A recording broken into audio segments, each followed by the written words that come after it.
आप सबसे चर्चा। आइए सीधे सबसे पहले प्रोफेसर चाहता हूं और स्वामी जी, कैसे देखा जाए इस सप्ताह को? अगर देखें और जो हम लिख रहे हैं, बीजेपी के सारे दांव उल्टे पड़ रहे हैं। कितने सारे दांव 31 अगस्त से लेकर के अभी तक। लेकिन कहीं ना कहीं, और जो राहुल गांधी बात कह रहे थे आज भाषण में, राहुल गांधी का भाषण अगर अलग अलग हिस्सों में देखें तो बहुत सारी बातें और बहुत सारे मुद्दों पर सीधा जवाब देने की कोशिश, और यही कहते हुए कि जब हम इंडिया बनाते हैं तो आप भारत लेके आने की कोशिश करते हैं, इंडिया दैट इज भारत में से इंडिया को हटाने की कोशिश करते हैं, यहां से लेकर के अंग्रेजी तक सारी बातें वो कहते हुए नजर आ रहे थे। कैसे देखा जाए, क्या उल्टे पड़ रहे हैं सारे दांव? क्यों पड़ रहे हैं इसकी विवेचना करें। ये सारे दांव बीजेपी के उल्टे क्यों पड़ रहे हैं, इसलिए उल्टे पड़ रहे हैं। देखिए, हमने रामायण और महाभारत का युद्ध नहीं देखा, हमने केवल पढ़ा। लेकिन हमने यह पढ़ा कि जब सत्य और असत्य के बीच की लड़ाई होती है, जब धर्म और अधर्म के बीच की लड़ाई होती है, असत्य ऐसे ही पराजित होता है। और जो कहा गया कि सत्यमेव जयते, अंतिम विजय जो है वो सत्य की होगी। तो देखिए, शुरू में हो सकता है असत्य जीते, झूठ जीते, अधर्म जीते। जो 9 साल में आपने देखा हुआ, लोगों ने अधर्म के रास्ते पे गुमराह हुए, उन्हें गुमराह किया गया, असत्य बोला गया, लोगों से कहा गया 2 करोड़ नौकरियां मिलेंगी, 15 लाख मिलेगा, किसानों की आमदनी दुगनी होगी। तो ये जो सारे दांव थे अधर्म के और असत्य के, शुरू में जीत रहे। लेकिन जैसे हमारे देश की परंपरा, लास्ट में पिछले 1 साल के अंदर आपने देखा कि सत्य धीरे धीरे जीतना शुरू हुआ, धर्म धीरे धीरे जीतना शुरू हुआ। ये जो रविशंकर प्रसाद को आपने दिखाया, जिस प्रकार की ये बात कर रहे थे, मुझे घटना याद आती है वही जब द्रौपदी का चीरहरण हो रहा था और दुशासन और दुर्योधन अट्टहास कर रहे थे। ये वही व्यक्ति हैं जब रमेश विधुड़ी देश के लोकतंत्र की, देश के संसद की मर्यादाओं की, इस देश की परंपराओं का चीरहरण कर रहे थे। ये व्यक्ति हंस रहा था। इसका मतलब यह है कि ये जो कौरव गोत्र के लोग हैं, ये जो कौरव पक्ष के लोग हैं, देखिए राहुल गांधी, इसलिए अब लोग उनको पसंद करने लगे हैं, राहुल गांधी को इसलिए मानने लगे हैं। राहुल गांधी बिना किसी स्वार्थ के, बिना किसी इंटेंशन के, जिस प्रकार से देश को अपनी मूल धारा की तरफ ले जाने का प्रयास कर रहे हैं, भारत की जो मूल धारा है, भारत की जो दिशा है, भारत की जो आत्मा है, भारत के जो संस्कार और सभ्यता और संस्कृति है, राहुल गांधी उसकी तरफ ले जा रहे हैं। आज जब वो स्कूटी में पीछे बैठे राजीव जी, तो उन्होंने एक संदेश दिया, इस देश के युवा इस देश को दिशा देंगे। हम लोग जो हैं अपना बैटन इन बच्चों को, इन युवाओं को सौंप के जाएंगे। ये जो छोटे छोटे बच्चे हैं, 20-21 साल के बच्चे हैं, जो ग्रेजुएशन पोस्ट ग्रेजुएशन कर रहे हैं, इनको एक उज्जवल भारतवर्ष, एक मजबूत भारतवर्ष बने, ऐसी कामना के साथ हम इनको बैटन देना चाहते हैं।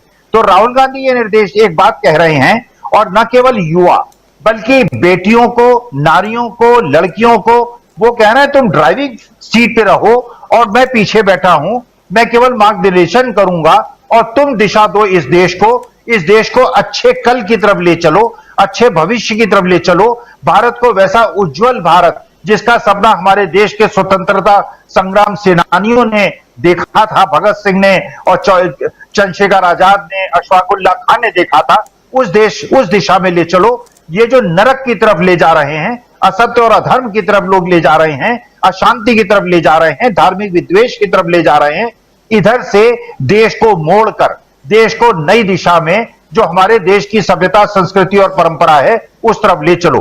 तो ये बच्चों को भी ये कह रहे हैं, और जो अल्प मध्यम वर्ग और मध्यम वर्ग के लोग हैं, जिनसे आपने देखा पिछले 2-3 महीने के अंदर जिस प्रकार से अन्नदाता से वो मिले, जिस प्रकार से अलग अलग वर्ग के लोगों से मिले, वो एक संदेश दे रहे हैं, ये देश साझा देश है, ये सबका देश है, इसमें कोई उच्च वर्ग निम्न वर्ग नहीं है, इसमें कोई जाति और धर्म का विद्वेष नहीं है। हम सबका ये कर्तव्य है, हमारा नैतिक कर्तव्य है, सत्य के रास्ते पे चले, धर्म के रास्ते पे चले, महात्मा गांधी, महात्मा बुद्ध, महावीर, गुरु नानक के रास्ते पे चलें, भगवान श्री राम और कृष्ण के रास्ते पे चलें। और ये जो अधर्म की ओर लोग ले जा रहे हैं, जो कौरव पक्ष के लोग देश की दिशा को मोड़ने का प्रयास कर रहे हैं, हमें इनके हाथ से स्टीयरिंग लेकर स्टीयरिंग को सही दिशा में ले जाना है, जिससे विश्व में जो हमारी छवि और जो हमारी एक इमेज है उसको बरकरार रखा जा सके, जो 70 साल हमने बरकरार रखा और 9 साल से जो पूरी तरह धूमिल हो गया है, धूल धूसरित हो गया है।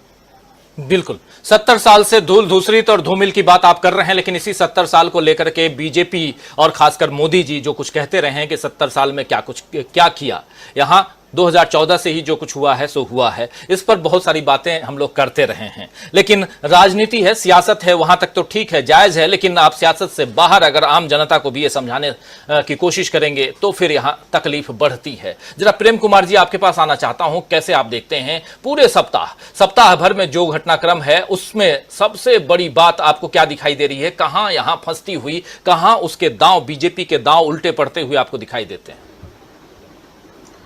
जी राजीव जी, बीते सप्ताह या इस हफ्ते जो आज आखिरी दिन है समझिए। जी मैं अनम्यूट हूँ, आवाज आ रही मेरी? जी आ रही। इस हफ्ते जो घटना घटी है वो केवल इस हफ्ते की नहीं है, पिछले कई हफ्तों में जो घटनाएं घटती रही हैं उसका एक इम्पैक्ट इसमें नजर आता है।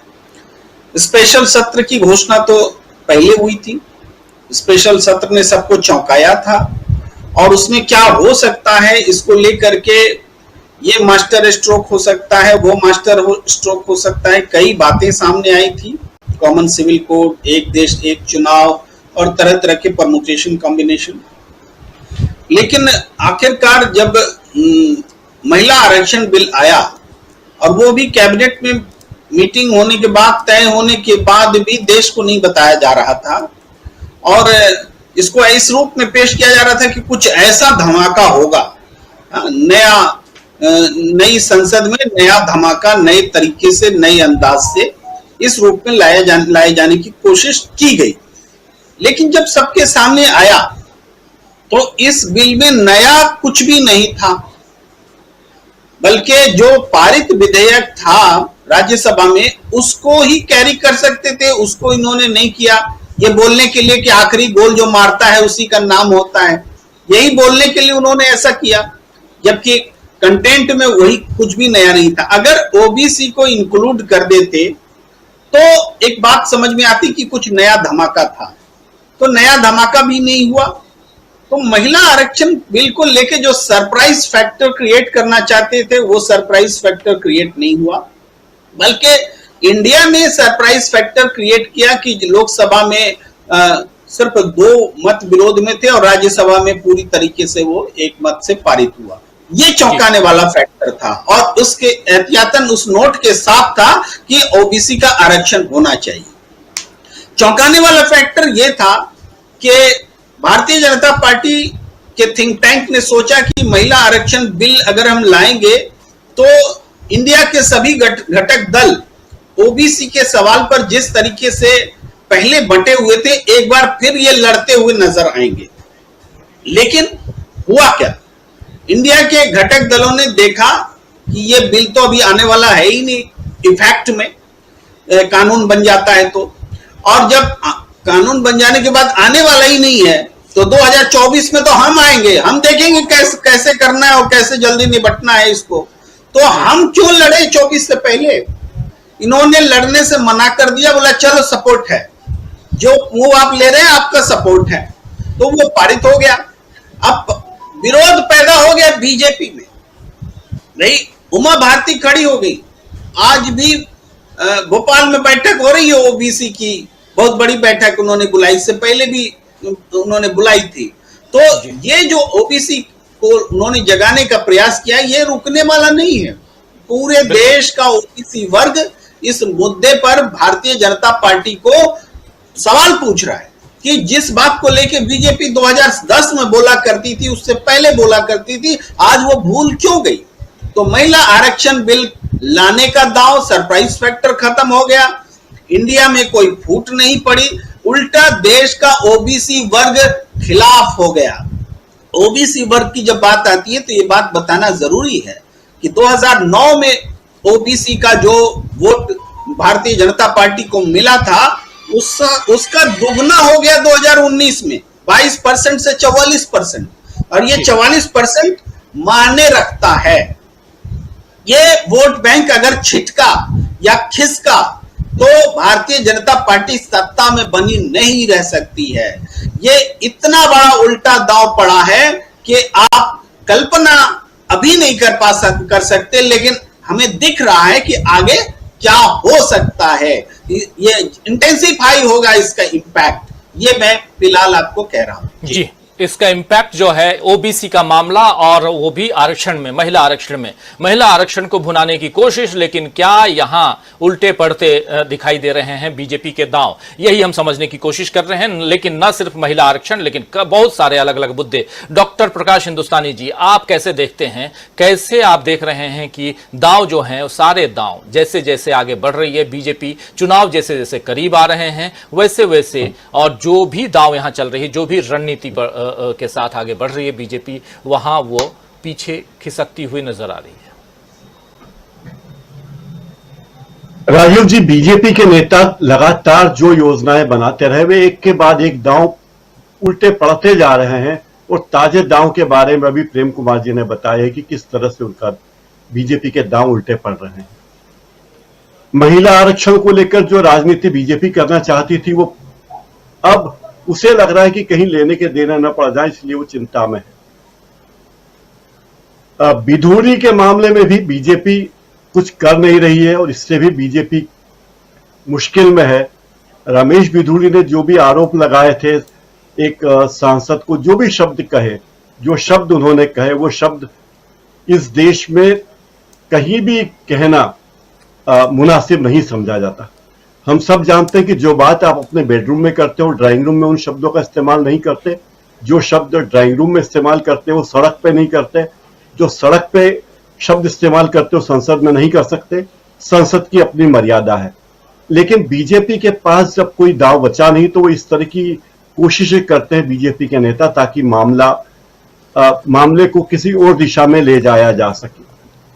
संसदीय भाषा को लेकर एक पूरी सूची है शब्दों की, उसमें कई सारे शब्द हैं।